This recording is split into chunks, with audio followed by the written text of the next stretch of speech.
최근 들어 범죄자의 성격적 특질과 관련해서 사이코패스라는 말을 많이 듣게 됩니다. 사이코패스는 반복적인 반사회적 행동과 공감 및 죄책감의 결여, 충동성, 자기 중심성 등을 특징으로 하는 성격 장애 분류입니다. 사이코패스는 보통 거짓말에 능하며 겉으로 드러나는 모습 뒤에 의도를 숨기고 자신이 원하는 모습대로 남들이 믿도록 속이는 데 능숙한 것으로 알려져 있습니다. 사이코패스는 양심이 결여되어 있는 경향이 있고 인종차별주의자일 가능성이 높고 충동적이며 두려움이 없어 과속, 마약 등의 범법 행위를 저지르기도 하고 무분별한 성생활을 하거나 스스로와 타인에게 위험하거나 해로운 행동을 하고 공감 능력이 떨어지므로 다른 사람의 관점을 받아들이는 데 어려움을 겪으며 사고의 유연성이 부족하다고 합니다. 또한 충동적 태도로 경솔한 의사결정을 하는데 일반적으로 자신의 이해관계에 집중하고 미래에 일어날 일보다는 현재의 행동을 우선시한다고 합니다. 그런데 이렇게 사이코패스에 대한 설명을 들었을 때 어떤 생각이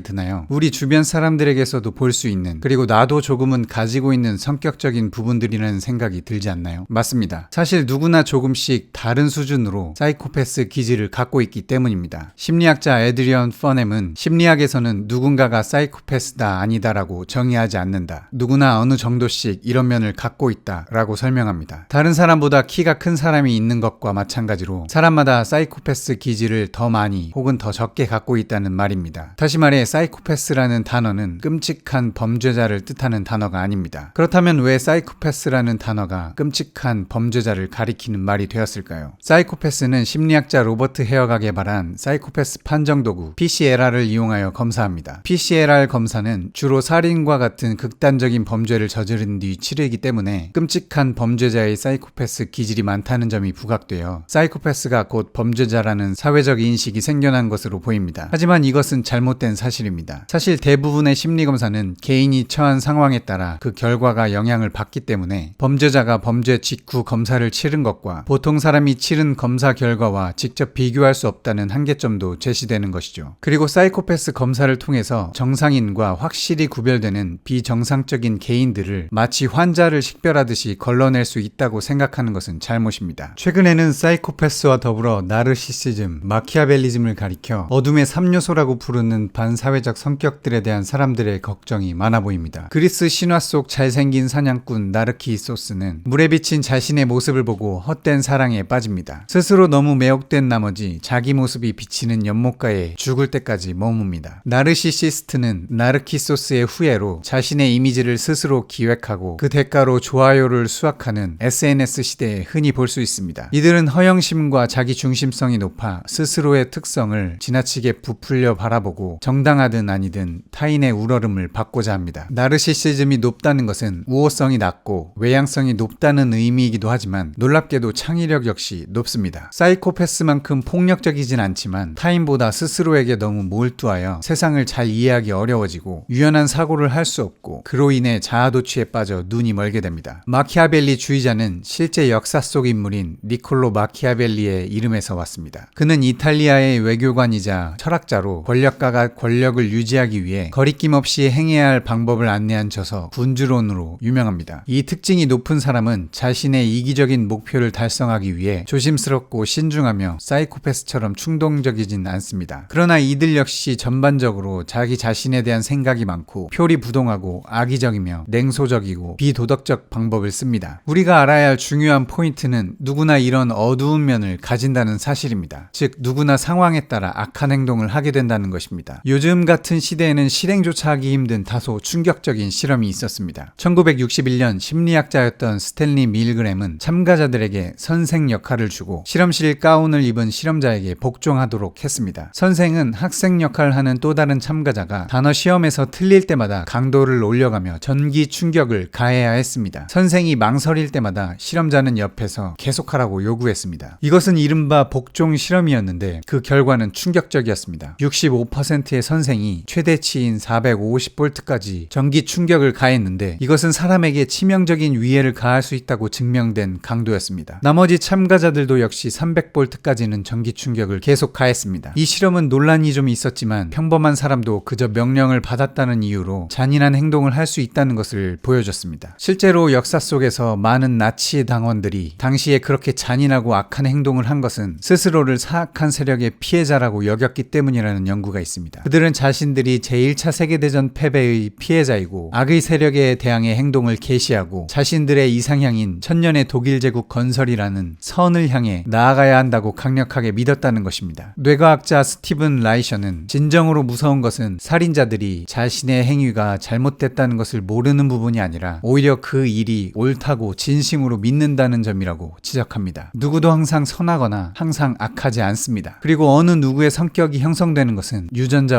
환경이 복합적으로 작용한 결과입니다. 분명한 것은 사이코패스 같은 반사회적 기질을 유전적으로 타고났다고 해도 속한 가정, 사회, 문화, 환경에 따라 달라진다는 점입니다. 유전적 요인을 바꾸기는 어렵습니다. 우리가 해야 하고 할 수 있는 일은 문화, 환경을 바꾸는 일입니다. 우리를 불편하고 두렵게 만드는 사람과 그 행동들을 그저 악으로 일축하기보다 그들을 잘 이해하려고 노력하는 것은 환경을 바꾸는 가장 바탕이 되는 행동이 될 것입니다. 오늘 영상은 책 나 오늘 왜 그랬지를 참고하였습니다. 이 밖에도 사랑에 빠지면 왜 다른 사고를 하게 되는지, 우리가 잘못된 기억이나 타인의 의견에 얼마나 휘둘리게 되는지, 사람이 과거에 얽매여 있는 이유는 무엇인지 등의 생각에 대한 뇌과학, 심리학, 생물학, 유전학 등 여러 분야의 최신 연구와 이론이 궁금하신 분들에게 추천드립니다.